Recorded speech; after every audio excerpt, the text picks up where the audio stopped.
ప్రియమైన సహోదరి సహోదరులకు ప్రభు పేరట వందనాలు. అందరికీ ప్రైజ్. అందరు బాగున్నారా? మీ అందరి గురించి ప్రార్థన చేస్తూ వస్తున్నాము. మీలో ఎవరైనా కొత్తగా ఛానల్ చూస్తున్నట్లయితే దయచేసి సబ్స్క్రైబ్ చేసుకోండి. అదేవిధంగా ఇతరులకు కూడా తెలియచేయండి. ఈరోజు మనం దేవుని వాక్యం నుంచి అధికారం గురించి మనం చూసుకుంటాము.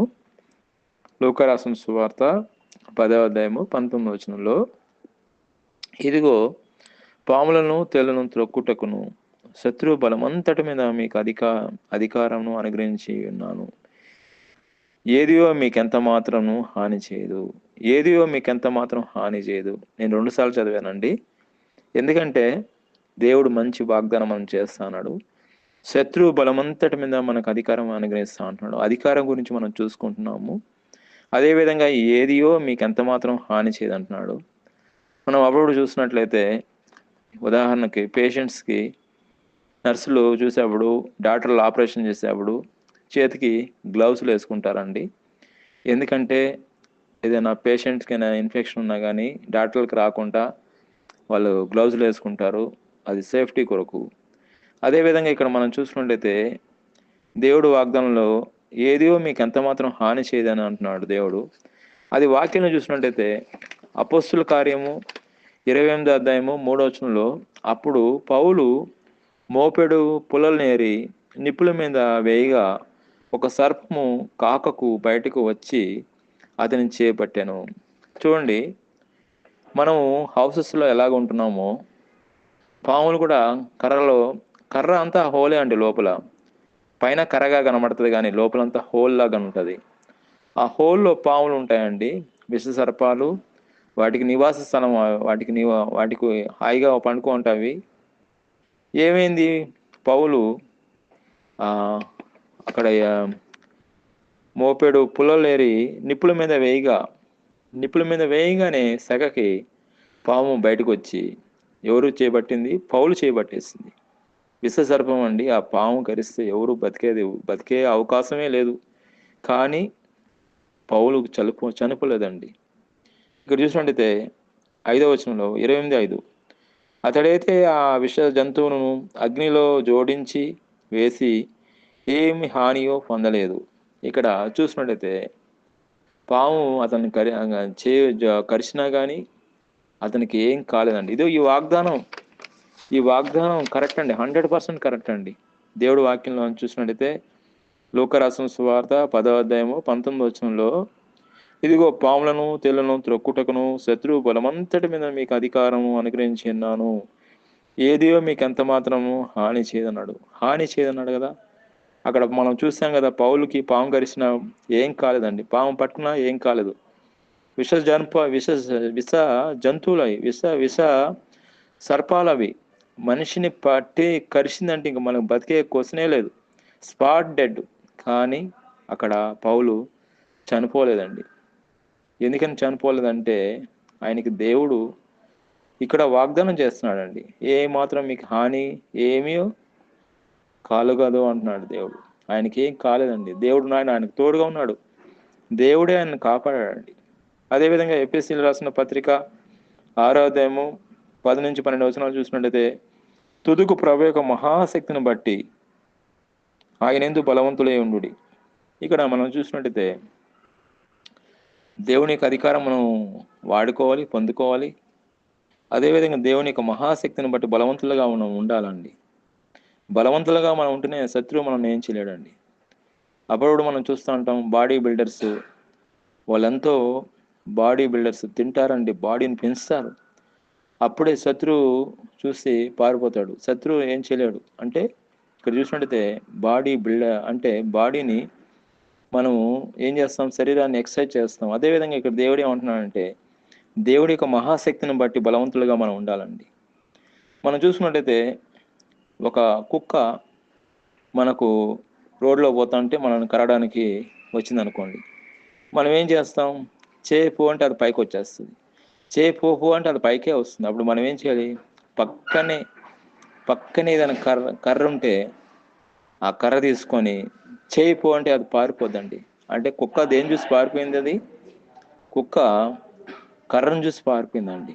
అదేవిధంగా మనం చూసుకున్నట్టయితే ఎపిసిల్ రాసిన పత్రిక 6వ అధ్యాయము 11వ వచనంలో చూసినట్టయితే, మీరు అపవాది తంత్రములను ఎదిరించుటకును శక్తిమంతులగినట్లు దేవుడిచ్చు సర్వాంగ కవచమును ధరించుకునుడి. సర్వాంగ కవచమును మనం ధరించుకోవాలండి. కరోనా అప్పుడు పేషెంట్స్కి వాళ్ళు తల నుంచి కింద వరకు ఒక కవరింగ్ డ్రెస్ వేసుకునేవాళ్ళు. అదేవిధంగా దేవుడు మన స్పిరిచువల్గా సర్వాంగ కవచం మనం ధరించుకోవాలండి. శత్రువును జయించాలంటే, శత్రువును ఓడించాలంటే, శత్రువుపై అధికారం కలిగి ఉండాలంటే దేవుడిచ్చే సర్వాంగ కవచం మనం ధరించుకోవాలి. అదేవిధంగా మనం ఎపిసిల్ రాసిన పత్రిక 6వ అధ్యాయము 12వ చూసినట్లయితే, ఎలానగా మనం పోరాడున్నది శరీరాలతో కాదు కానీ ప్రధానులతోనూ అధికారులతోనూ ప్రస్తుత అంధకార సంబంధము లోకనాథులతోనూ ఆకాశ మండలం మందున్న దురాత్మల సమూహములతోనూ పోరాడుచున్నాం. మనం మనుషులతో కాదండి పోరాడేది, దురాత్మ అనేక విధాలుగా మనల్ని పోరాడుతున్నది. కానీ వాటి మీద జయం పొందాలంటే దేవుడిచ్చే అధికారం దేవుడిచ్చే సర్వాంగ కవచం ధరించుకోవాలి. అధికారాన్ని బట్టి మనం మహాశక్తిని పొంది అధికారంతో మనం సాతాన్ని జయించాలి. సాతాన్ని జయించాలంటే మనకు దేవుడిచ్చే అధికారాన్ని మనం పొందుకోవాలి. మన అధికారం మనకేం పనిచేయదు, కానీ దేవుడిచ్చే అధికారాన్ని మనం పొందుకొని సాతానుపై విజయం పొందుకోవాలి, శత్రువుపై మనం విజయం పొందుకోవాలి. అదేవిధంగా రోమిలు రాసిన పత్రిక 8వ అధ్యాయము 18వ అధ్యాయము 1వ వచనం అండి. అతడు ఇక్కడ ఒక వాక్యం నేను చదువుతానండి. రోమిలు రాసిన పత్రిక 18వ అధ్యాయం 1వ వచనంలో, ప్రతి వాడును పై అధికారం లోబడి ఉండవలను, ఎలానగా దేవుని వలన కలిగినది తప్ప మరి ఏ అధికారం లేదు, ఉన్న అధికారములు దేవుని వలనే నియమింపబడి ఉన్నవి. ఇప్పుడు మనం చూసినట్టయితే పోలీస్ డిపార్ట్మెంట్ ఉంది, కోర్ట్స్ ఉన్నాయి, అన్నీ కూడా సుప్రీంకోర్టు, హైకోర్టు అన్నీ కూడా ఉన్నాయండి. ఇవన్నీ కూడా దేవుడి చేత ఏర్పడబడినవే. ఇవన్నీ కూడా దేవుడు ఆయన అధికారం కిందే, ఆయన శాసనాలే ఇవన్నీ కూడా. పోలీస్ డిపార్ట్మెంట్ కూడా దేవుడు నియమించిన ఆయన అధికారమే అండి. అదేవిధంగా అపోస్తుల కార్యం 5వ అధ్యాయం 29వ వచనంలో చూసినది, అందుకు పేతురును అపోస్తులను మనుషులకు కాదు దేవుడికే మేము లోబడుచున్నాం అంటున్నాడు. అంటే ఈరోజు మనం అధికారం గురించి మనం చూసుకుంటున్నామండి. ఇక్కడ మనం చూసుకుంటే పేతురు అపోస్తులు మనుషులకు కాదు దేవుడికే మేము లోబడుచున్నాం అంటున్నాడు. దేవుడికి లోబడడం, ఆయన అధికారం పొందుకొని మనం సాతానుపై, శత్రువుపై మనం విజయం పొందుకోవాలి. అదేవిధంగా మనం చూసుకున్నట్లయితే 1 పేతురు 2వ అధ్యాయము 13వ వచనంలో, మనుషులు నియమించు ప్రతి కట్టడలను ప్రభువు నిమిత్తమే లోబడి ఉండవలను. ఇప్పుడు ఇక్కడ చూసినట్లయితే మనుషులు నియమించిన ప్రతి కట్టడలను ప్రభువు నిమిత్తము లోబడి ఉండవాలని అంటున్నాడు. దేవుడు చెప్తున్నాడు లోబడి ఉండాలని అంటున్నాడు. మనం అప్పుడప్పుడు చూస్తుంటాం, ఇప్పుడు హాస్పిటల్కి వెళ్ళాలంటే విజిటర్స్ టైమింగ్ 12 to 1 ఉంటుందండి, ఈవినింగ్ 5 to 6 ఉంటుంది. మనం ఎప్పుడంటే అప్పుడు పోవడానికి లేదండి హాస్పిటల్కి. ఇక్కడ దేవుడు ఏమంటున్నాడు, మనుషుల యొక్క నియమాలకి లోబడి ఉండాలని అంటున్నాడు. అంటే మనం ఎదిరించడానికి వీల్లేదండి. దేవుని యొక్క ఆయన వాక్యానికి మనం లోబడి ఉండాలి. ఆయన చెప్పింది సరాసరా చేయాలి. దేవుడు ఆయన ఏం చెప్పాడో అది చేయాలండి. దేవుడు వాక్యంలో నుంచి మనం చూసుకున్నట్టయితే లూకా రాసిన సువార్త 10వ అధ్యాయము 19వ వచనంలో, ఇదిగో పాములను తేలును త్రొక్కుటకును శత్రువు బలమంతటి మీద మీకు అధికారము అనుగ్రహించి ఉన్నాను, ఏదియో మీకు ఎంత మాత్రం హాని చేయదన్నాడు. దేవుడు వాగ్దానం నమ్మదగినవండి. ఈరోజు మనం అధికారం గురించి మనం చూసుకుంటున్నామండి. దేవుని యొక్క అధికారం పొందుకొని మనం శత్రువుపై విజయం పొందుకోవాలి. అదేవిధంగా మత్తయి రాసిన సువార్త 28వ అధ్యాయము 18వ వచనంలో చూసినది, అందుకు యేసు వారి ఎదుకు వచ్చి, పరలోకమందును భూమి మీదను నాకు సర్వాధికారం ఇవ్వబడి ఉన్నది.